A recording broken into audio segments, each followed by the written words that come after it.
Agora, 11 horas e 58 minutos, feriado de 7 de setembro. O tempo está muito bom para quem decidiu aproveitar o feriado, passeando um pouco. A mínima na madrugada chegou aos 16 graus, mas a máxima durante a tarde pode chegar aos 32 graus. Nós estamos chegando com o Jornal Anhanguera e esse é o nosso número de WhatsApp, 984424000. Você pode mandar a sua mensagem e participar da nossa programação. Veja agora alguns dos destaques do J1 de hoje. 2 bandidos foram mortos em uma troca de tiros com a polícia. Centro de Cultura de Lusiânia pede socorro. A importância da prática de atividade física para os idosos. O desfile de 7 de setembro em Cidade Ocidental. Tem ainda as opções do nosso programão. É agora, no Jornal Anhanguera, primeira edição.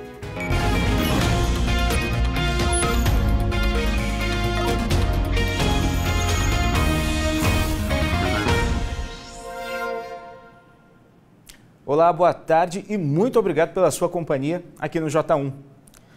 Ontem à noite, 3 ladrões roubaram um carro em Valparaíso e fugiram para Lusiânia. A polícia foi chamada para o setor de chácaras no Parque Alvorada. Os suspeitos trocaram tiros com a polícia. 2 criminosos morreram e o terceiro conseguiu fugir. Foram encontradas 2 armas de fogo, celular e dinheiro. Em Formosa, uma casa foi destruída por um incêndio. Segundo testemunhas, o proprietário da casa teria saído e deixado 4 filhos dormindo em um dos quartos. As crianças acordaram com fogo na sala, onde estava um celular carregando em cima do sofá. Os bombeiros fizeram o isolamento do local para combater o fogo que atingiu toda a casa. As vítimas do incêndio foram atendidas pelas equipes dos bombeiros sem ferimentos. E 2 policiais civis foram presos preventivamente, suspeitos de cobrar propina para inocentar investigados. Os 2 policiais civis vão responder pelo crime de concussão, quando um agente público usa o cargo para exigir vantagem ilícita. O Ministério Público grampeou telefones e instalou escutas dentro do 4º Distrito Policial de Goiânia. Os áudios não foram divulgados porque a investigação corre sob sigilo. Os policiais são de primeira classe e têm mais de 10 anos de carreira. Os agentes, um homem e uma mulher, estão presos preventivamente. Segundo o Ministério Público, eles são suspeitos de tentar manipular um inquérito policial que apurava crimes de estelionato e agiotagem atribuídos a 3 suspeitos. Ainda de acordo com o Ministério Público, os policiais pediram R$30 mil para inocentar um dos investigados. O valor chegou a ser negociado e caiu para R$10 mil. A promessa era que a vantagem devida exigida por esses agentes era no sentido de afastar ou manipular o direcionamento desses fatos para excluir a responsabilidade de uma das pessoas. Coincidentemente, no mês passado, o Ministério Público realizou a Operação Arapuca no 4º DP. 6 policiais e 2 advogados foram presos, suspeitos de participação num esquema de extorsão de pessoas investigadas. Cobravam propina para livrar os suspeitos da cadeia. Mesmo com todo o aparato no dia da Operação Arapuca, os policiais presos não se intimidaram. No dia que estava sendo cumprido busca e apreensão, que o Ministério Público estava lá no 4º Distrito, a Corregedoria estava no 4º Distrito, esse agente exigiu o dinheiro dessa vítima. Bom, a Polícia Civil disse que a Corregedoria está apurando a conduta dos policiais presos. Agora nós vamos para a primeira rodada de participações pelo nosso WhatsApp. Anota o número aí, 984424000. Vamos aqui para o telão então para ver as mensagens que chegaram para a gente. O Wagner Meirelles, do bairro São Caetano. Começaram a obra de esgoto por aqui e não terminaram. Quando vão terminar? O mau cheiro está muito forte. Isso aí é uma reivindicação que faz muito sentido. A prefeitura, já que começou o trabalho, precisa concluir. Mais uma mensagem, a Vânia, do Parque Estrela d'Alva 7. Olha a quantidade de água vazando aqui no Parque Estrela d'Alva 7. Água limpa e tratada. A Vânia mandou um vídeo pra gente. Vamos dar uma olhada nesse vídeo então? Olha lá, gente, dá para ver que realmente tem bastante água que está correndo ali. E a gente não tem essa clareza por aqui, mas ela disse na mensagem que é uma água limpa e tratada, escorrendo. Alguém precisa dar um jeito nisso aí, porque a gente está passando por um momento delicado aí com a questão da água. Vamos ver mais mensagens que chegaram pelo WhatsApp. A Lucimar Lemos, de Cristalina, mandou a seguinte mensagem: precisa fazer a poda de árvores na Rua 4, no bairro Cidade Nova, pois pagamos iluminação pública e os galhos das árvores estão tampando a iluminação. Então, Prefeitura de Cristalina, dá uma atenção aí para a reclamação da Lucimar. Vamos agora para o nosso primeiro intervalo comercial e na volta a gente mostra como foi o desfile de 7 de setembro em Cidade Ocidental. A gente fala ainda da importância da prática da atividade física para os idosos. O J1 volta já.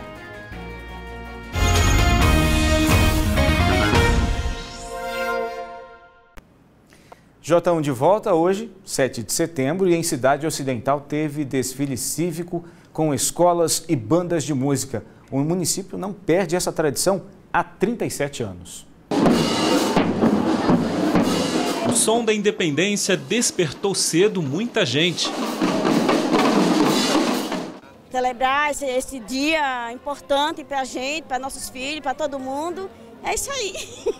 Momento de festa, os filhos tudo animado aqui, a gente sempre se emociona, fica emocionado com uma data tão importante quanto essa. No dia em que a pátria é celebrada, escolas e bandas de música tomaram conta do centro da cidade.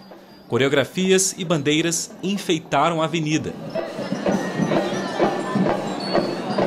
São quase 200 anos da proclamação da independência do país. A dona Jadelina tem 94 anos e não perde um desfile sequer. E eu, que já tenho muitos anos, também fico contente.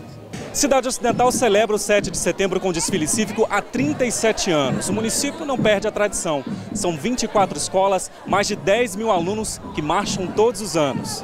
Nós estamos tentando realmente despertar o civismo. Por isso a gente trabalha na escola, antes de vir para cá, a gente trabalha toda uma série de valores, né, de amor à pátria, para que hoje eles cheguem aqui e façam parte da história do nosso país. E a criançada acordou cedinho no feriado. Acordei cedinho, umas 7 horas eu acordei para se arrumar, para vir, porque eu acho que essa data é muito importante para a gente. Guardas municipais e o Grupo Mirim da Polícia Militar também celebraram o Dia da Pátria.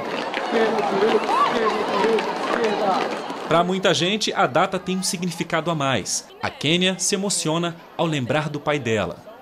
É complicado, porque a lembrança deles na minha memória é muito forte. A independência do nosso país com muita alegria, com muita festa, porque a gente tem que fazer bonito.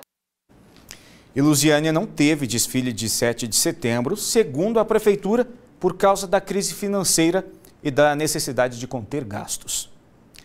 A gente vai mostrar agora a situação da Casa de Cultura aqui de Lusiânia. O local que guarda parte da memória da cidade está pedindo socorro. Veja na reportagem de Luma Soares e Adeildo Martins. Em uma das ruas mais históricas de Lusiânia, pertinho da Igreja do Rosário e da Matriz, que fica a Casa de Cultura. O espaço, fundado em 1980, preserva objetos centenários e histórias vividas por quem um dia fez parte da cidade goiana. Por aqui podemos conhecer um pouquinho da primeira banda de música e os primeiros instrumentos, as famílias tradicionais da época, as telhas feitas pelos escravos. Tem também a trajetória do professor e historiador Geomires Reis, figura importante para a cidade, e de uma das parteiras mais famosas daqui. Na biblioteca, retratos e livros de grandes autores da região, e um cantinho especial da fé e devoção de um povo. A Casa de Cultura, que é alugada, tem hoje mais de 500 peças catalogadas e recebe cerca de 120 visitantes por semana. Sempre que pode, Eliane aproveita para visitar o acervo. Dá saudade das coisas que já ficaram para trás, tudo mudou, é tudo diferente agora, né? Assim, bate uma tranquilidade olhando as fotos. Sentimento bom. É, um sentimento bom, diferente do agora. Mas ao mesmo tempo que o visitante tem a oportunidade de viajar, de passear pelo passado, pelas grandes histórias de Lusiânia, se depara com uma realidade triste. Aqui é visível a necessidade de serem feitas reformas emergenciais, como nesse cômodo onde fica a cozinha. O teto, como a gente pode ver, está comprometido. As paredes com várias rachaduras. E aqui no canto, olha só, essa madeira foi praticamente destruída por causa das goteiras e também pela infestação de cupins. Nas outras salas encontramos os mesmos problemas. O secretário de Cultura de Lusiânia diz que há 2 anos foi feita uma pequena reforma por aqui, mas que não foi suficiente. e reconhece que a Casa de Cultura precisa de reparos o quanto antes. Isso ocorre independente de ter alguma trinca e tal. Mas o que a gente vê é essa necessidade, aos poucos a gente vai estar corrigindo elas, né, para que evite, né, um transtorno maior no futuro. Quem entende a importância do acervo para a cidade torce para que não se repita aqui a mesma tragédia com o Museu Nacional do Rio, incendiado no último fim de semana. Deveria ser mais valorizado, porque, querendo ou não, aqui é um espaço onde conta a história de Lusiânia, né? Se nós formos parar para pensar, as novas gerações precisam saber do que se passou, da história da cidade, porque, querendo ou não, tem um patrimônio histórico, é um valor histórico para a gente daqui do Goiás, né? De Lusiânia. Gente, precisa cuidar. Mas o secretário de Cultura disse que ainda não há uma previsão de quando esses reparos serão feitos aqui na Casa de Cultura. E a gente continua falando de cultura. Há 16 anos, um dos maiores acervos históricos do Centro-Oeste foi consumido por um incêndio. A Igreja Nossa Senhora do Rosário, em Pirenópolis. Ela pegou fogo e de lá para cá, tudo mudou, para garantir a preservação de quase 300 anos de história. Quem contempla a arquitetura da Igreja Nossa Senhora do Rosário nem imagina que esse cartão postal de Pirenópolis por pouco não se tornou só uma lembrança. A imagem da primeira igreja do estado de Goiás em chamas é difícil de esquecer. No dia 5 de setembro de 2002, o fogo consumiu a igreja construída pelos escravos no século XVIII. O telhado e a parte interna viraram cinzas. Os sinos de cobre derreteram. Quase 300 anos de história destruídos em poucas horas. Ficou feia, preta, né? Queimada, acabada. A igreja começou a ser reconstruída ainda em 2002 e ficou pronta em 2006. Desde a restauração, a maior preocupação tem sido com a segurança, justamente para evitar que esse patrimônio seja destruído novamente. A igreja hoje conta com extintores, sensores de fumaça e alarmes, que alertam todo o Largo do Rosário e agilizam o combate em caso de incêndio. Hidrantes também foram instalados ao redor da igreja.